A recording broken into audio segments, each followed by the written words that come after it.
Now, if it so happens that you want to see Exposed because you saw the trailer, it looks exciting, it looks like a crime drama that's intense and more of a thriller, well, don't go thinking that it's a thriller because, honestly, it's not what the trailer makes it look like it is. Yet another deceiving trailer. But then again, I saw this before the trailer, so I didn't mind that much.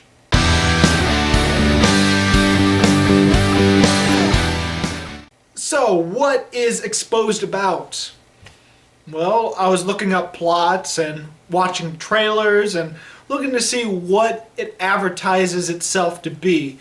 And pretty much it says things like, okay, it's about a dead cop. Keanu Reeves was his partner, and so Keanu Reeves' character, he's trying to find out who killed his partner. And along the way, he finds out more darker deeds that his partner has done.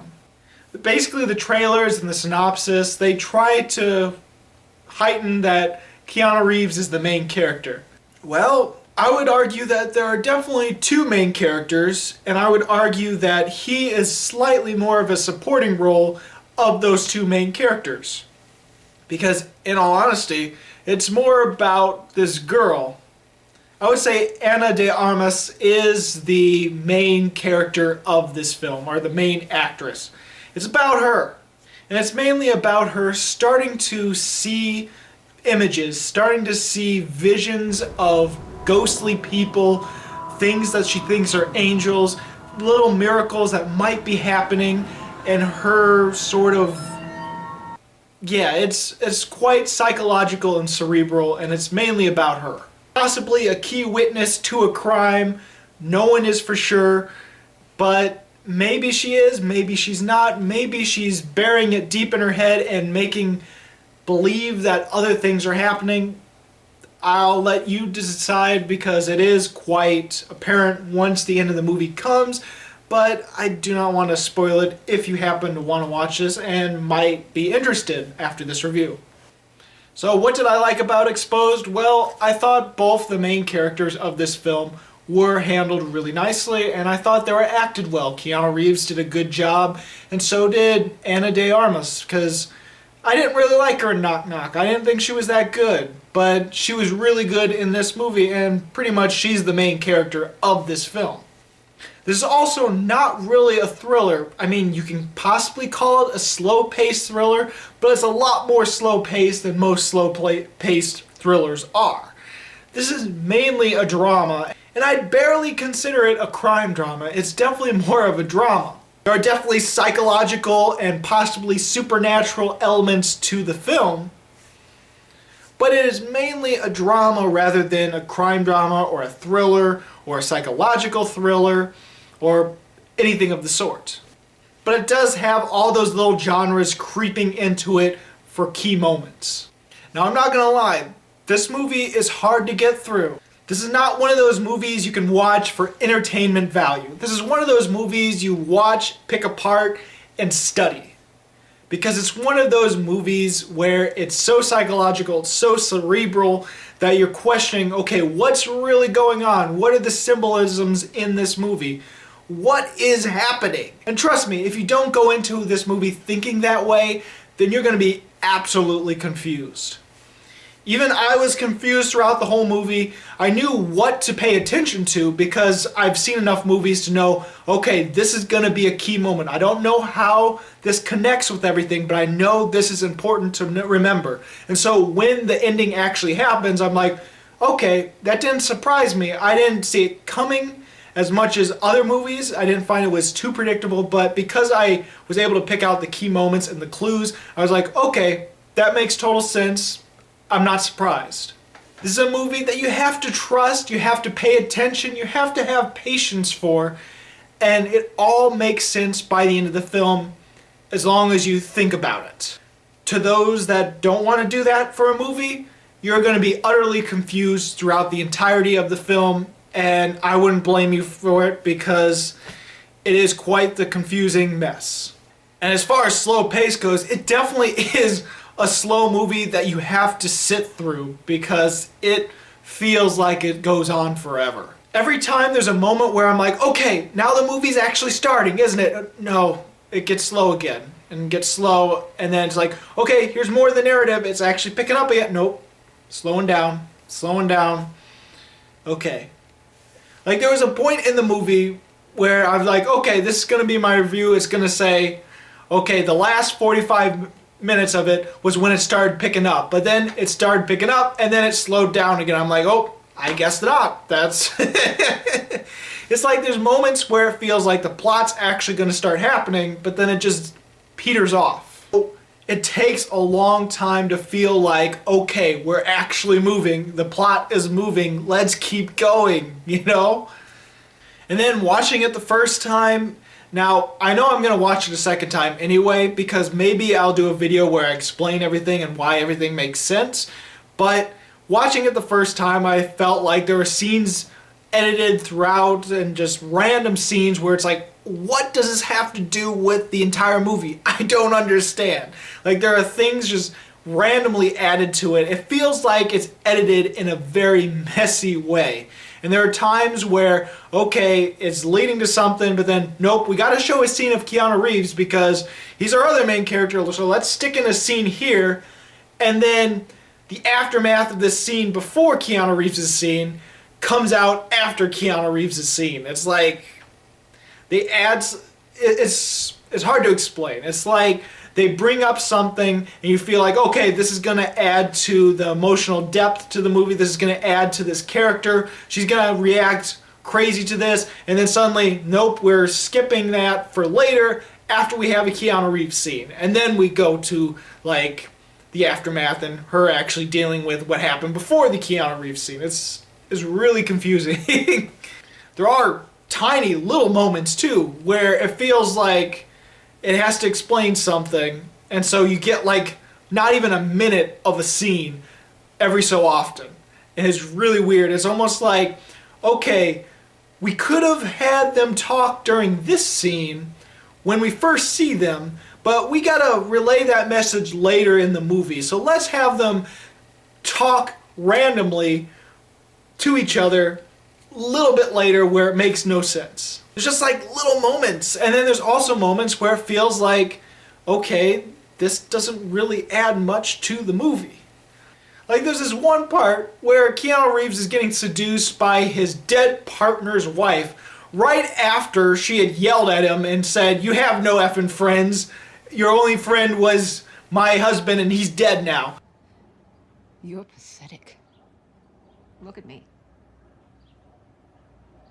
Nobody likes you. Janine. Don't Janine me. You had one friend. You had one fucking person in this world who gave a flying fuck about you. Who took your kid every weekend because you couldn't handle it. Who watched your son. You couldn't even take care of your own fucking son. And this is how you treat him? Like they have a crazy argument scene, and then boom, we have a scene with our main girl, and then boom, we have a scene with Keanu Reeves, and now she's like seducing him. Okay. Happy birthday.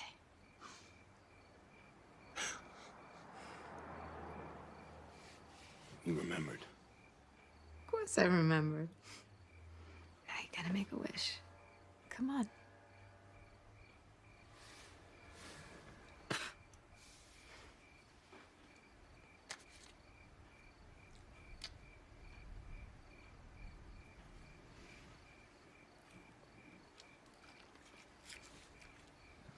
It's good.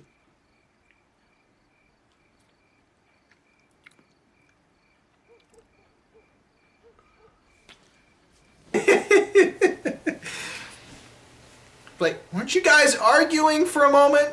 But anyway, they have like this sort of connection, and like they have this sort of like affair thing. I guess it's not an affair because her husband's dead, but they have this sort of relationship with each other, and I wonder, was this before the partner died? What's going on? And then it doesn't really add much other than the fact that she's relaying a reason for him to keep investigating the husband and trying to find the husband's killer. That's the only thing that scene brings to it. It's like, why did it have to be an affair sort of thing? Well, I don't know. I have to say, there are really good scenes in the movie. I really thought the scene where Keanu Reeves is calling his son was pretty effective and very nice scene. See, he's a detective that really hadn't paid attention to his son or isn't a really good father, and so he just sort of gave his son to other people, you know, like, look, I can't take care of his kid, you take care of him while I do this, sort of thing. And so one time he calls his son, and it's actually kind of sweet, and it's pretty mundane, it's pretty simple, but it's sweet, and actually acted well. Until he goes overboard with the punching. He does go overboard with the punching of the car.